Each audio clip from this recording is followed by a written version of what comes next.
जय हिंद। स्वागत है आप सभी का हमारे YouTube channel Ashutosh Pandey allrounder classes में।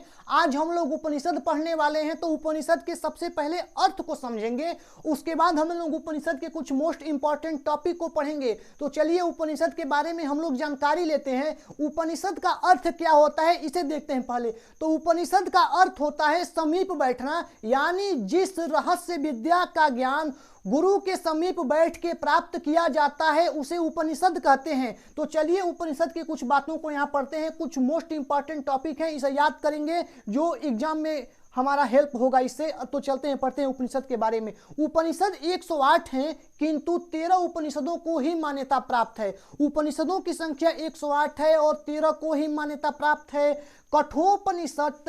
कठोपनिषद कृष्ण यजुर्वेद का उपनिषद है। यजुर्वेद में हमने बताया था कि कृष्ण और शुक्ल यजुर्वेद होते हैं, तो ये कृष्ण यजुर्वेद का उपनिषद है और इसमें यम एवं नचिकेता के संवाद की चर्चा की गई है कठोपनिषद में, और इसमें ओम शब्द के महत्व को दर्शाया गया है। अगर ये पूछे कि किस उपनिषद में यम एवं नचिकेता के संवाद की चर्चा की गई है, तो इसमें आंसर लगाया जाएगा कठोपनिषद, और ओम शब्द का महत्व दर्शाया गया है तो कठोपनिषद में। आगे देखते हैं, याज्ञवल्क्य और गार्गी के प्रसिद्ध संवाद का उल्लेख बृहदारण्यक उपनिषद में है। देखिए बृहदारण्यक उपनिषद जो है सबसे बड़ा और सबसे प्राचीन उपनिषद है।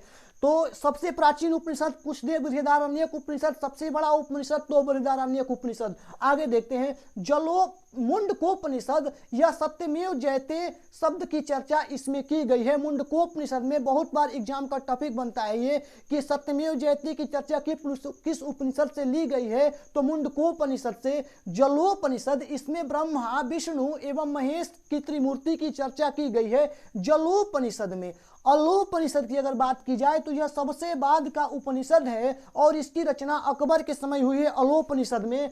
अब देखते हैं, उपनिषद में प्रथम बार मोक्ष शब्द का प्रयोग हुआ है, यानी मोक्ष शब्द की चर्चा मिलती है उपनिषद में। प्रथम बार मोक्ष शब्द की चर्चा मिलती है और यह श्वेताश्वतर उपनिषद में पहली बार मिलता है, यानी मोक्ष शब्द की चर्चा उपनिषद में मिलती है और श्वेताश्वतर उपनिषद में इसकी चर्चा पहली बार की गई है। अब देखते हैं, यह आवश्यक नहीं है कि इसकी रचना केवल ब्राह्मणों द्वारा ही की जाए। उपनिषदों में हमें ब्राह्मण, क्षत्रिय, वैश्य आदि की विद्वता के दर्शन होते हैं। और देखिए इसकी रचना मैत्रेयी तथा गार्गी जैसी विदुषी नारियों ने भी की थी। तो उपनिषदों का टॉपिक बहुत बड़ा नहीं है, 108 उपनिषद है, लेकिन हमने इसमें से ही जो क्वेश्चन आते हैं वो पूछे जाते हैं, जहाँ तक सवाल है मेरा। मिलेंगे अगले वीडियो में। जय हिंद।